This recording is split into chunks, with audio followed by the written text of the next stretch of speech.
Salut mes samouraïs! Alors aujourd'hui on va voir comment aiguiser son katana ou son wakizashi ou encore un couteau. Donc on va voir ça tout de suite ensemble. C'est parti!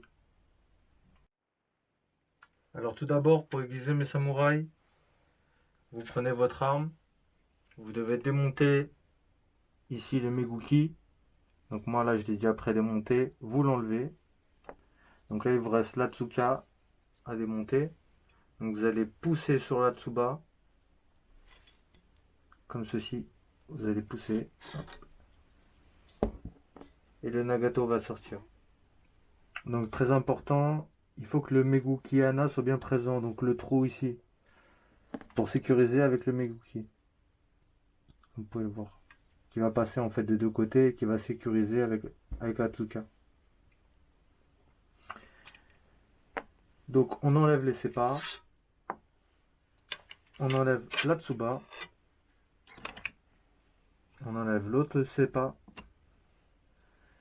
Et là, maintenant il ne nous reste que le Habaki, qui est juste ici. Je vais le laisser, parce que c'est pas très important de le démonter pour aiguiser. Donc voilà. Et surtout, pensez bien à toujours laisser votre lame dans le saya tant que vous ne l'avez pas sorti pour l'aiguiser, pour éviter de vous blesser, ce genre de choses. Donc on est parti. Donc on prend l'arme. Donc pour la pierre, je vais d'abord enlever ça. Tu peux laisser là, c'est pas grave. Donc la pierre. Moi j'ai des pierres à eau, parce que pour aiguiser je pense que c'est le mieux. Donc c'est des pierres chinoises. Donc comme vous pouvez le voir là c'est 10 000, 2000. Donc en fait je vous explique rapidement. Plus le chiffre est grand, donc 10 000 là, plus le grain va être fin. Donc ça va vraiment être pour affiner, pour polir la lame. Alors que 2000 par exemple, ça va être plus pour reprendre des dents, la lame qui est un peu, qui est plutôt droite, etc., etc. Donc là pour reprendre vraiment des gros accros, et là c'est vraiment pour définition sur la lame. Donc nous aujourd'hui, moi ce que je vous conseille c'est de prendre justement des 10 000 ou des 5000, 7000, etc. C'est ce qui sera le plus adapté pour polir des lames, des sabres japonais, enfin même chinois, enfin en gros des katanas ou des wakizashi. Parce qu'ils sont en règle générale très bien polis déjà les lames. Donc ça sert à rien à part si vous l'avez abîmé, ça sert à rien d'aller la travailler avec une pierre comme celle-ci par exemple, que je vous montre rapidement. Comme celle-ci, qui est une autre pierre chinoise, et que celle-là c'est du 3000 Donc voilà.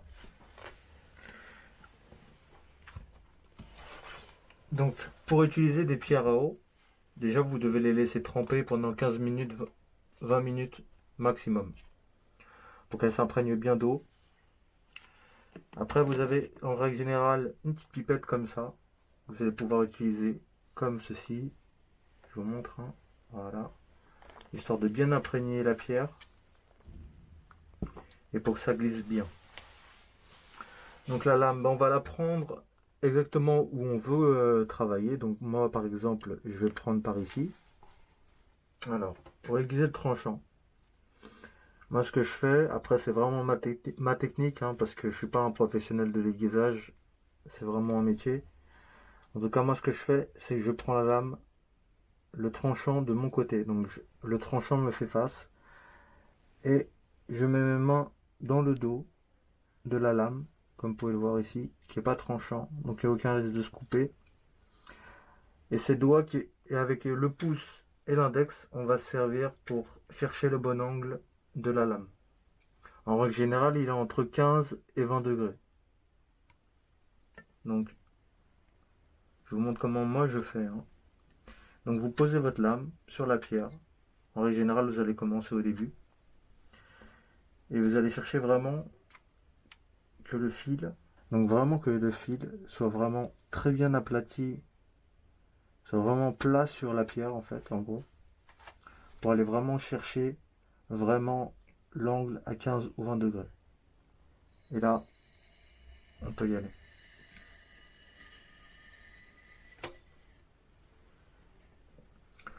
Alors on peut faire comme je fais moi de bas en haut, mais on peut totalement le faire de haut en bas. Après c'est chacun son style. Il y en a par exemple qui vont faire juste des petits coups comme ceci.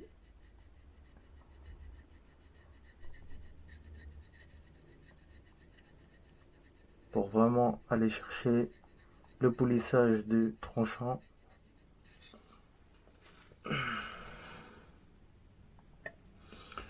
Donc voilà. Donc pour faire un côté, et quand vous voulez faire l'autre côté, vous retournez votre lame.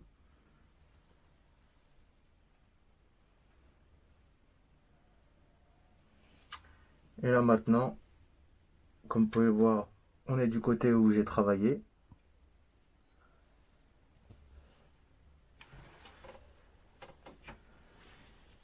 On peut essuyer.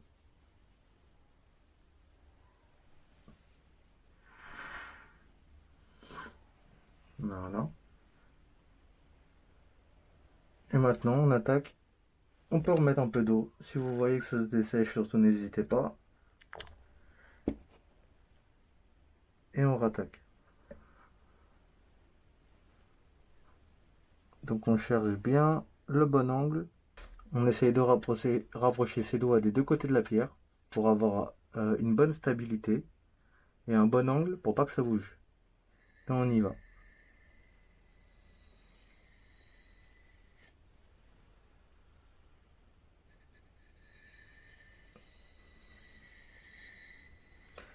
Il n'y a pas la peine d'appuyer, juste le poids du corps, un petit peu des bras en gros.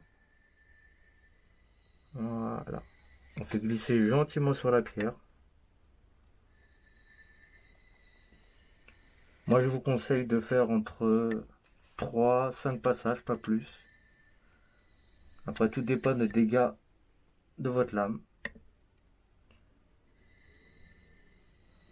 Hop là. Et voilà. Regardez. Je vais essuyer.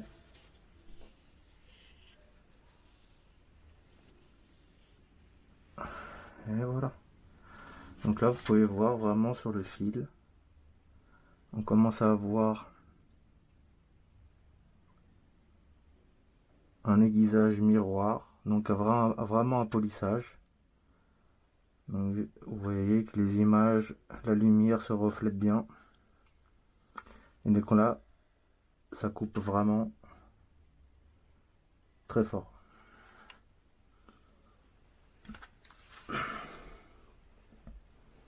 Donc honnêtement, voilà, il n'y a rien de bien compliqué à part un peu s'entraîner. Moi je vous conseille d'abord de faire ça sur des couteaux pas très chers pour après aller chercher à vous entraîner avec des armes qui vont coûter un peu plus entre 200 et 300 euros. Donc voilà. Après pour la pointe, ce qui est en règle générale le plus délicat. Donc la pointe pareil, je prends toujours le côté tranchant de mon côté.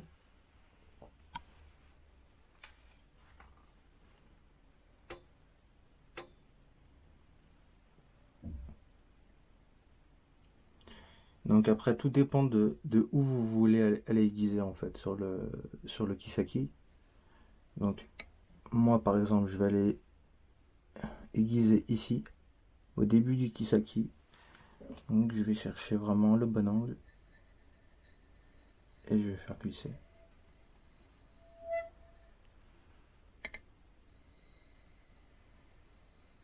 Et pareil, pas besoin d'appuyer, juste une petite pression du pouce. C'est largement suffisant. Et donc si vous voulez aller sur la pointe là, vous allez surélever un petit peu votre lame pour vraiment elle touche. Je vous montre vraiment de votre côté là, pour vous pouvez bien voir. Voilà. En gros, ça doit vraiment toucher toute la surface du kisaki, de la pointe jusqu'à peu près au milieu du kisaki, un peu plus même. Et là, vous faites glisser.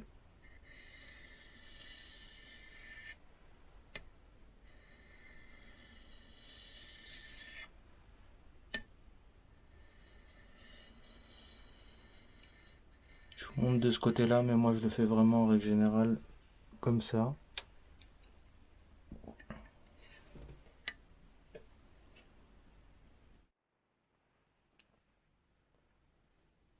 Alors toujours bien penser à mettre de l'eau. Et jamais trop d'eau hein, sur les pierres à eau, surtout pour aiguiser, sans trop abîmer la lame. Donc pour le kiseki, vous allez vraiment chercher, comme vous pouvez le voir là, que le fil de la lame est vraiment bien aplati sur la pierre. Vous voyez? Il faut vraiment trouver cet angle. Il faut aller chercher vraiment le haut du kiseki. Et là, vous allez faire des petits mouvements comme ça.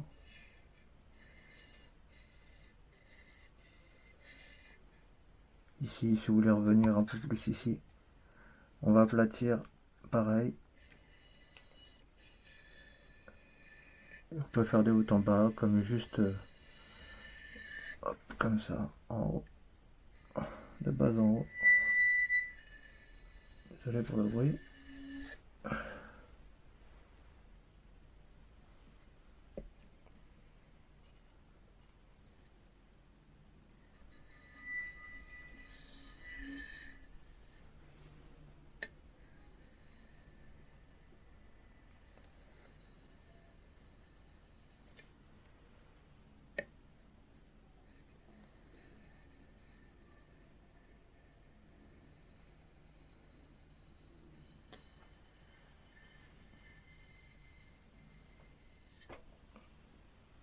Donc voilà. Surtout n'hésitez pas à prendre des angles, à tourner un peu la lame pour qu'elle suive ce que vous voulez vraiment faire.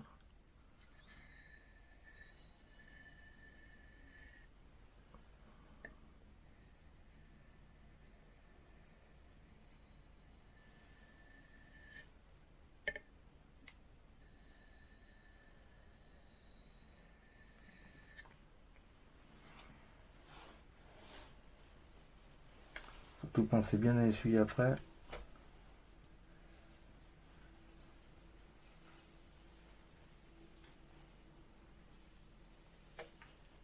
Voilà.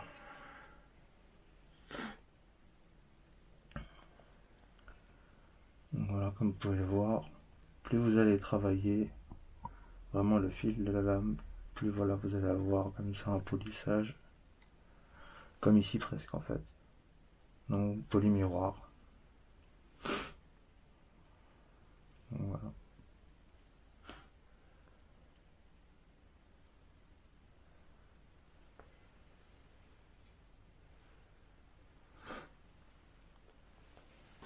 Donc voilà. Donc en règle générale, quand on va aller aiguiser une lame, on va vraiment se concentrer à partir du milieu de la lame, à peu près ici. Souvent, la plupart des frappes, on va les commencer ici.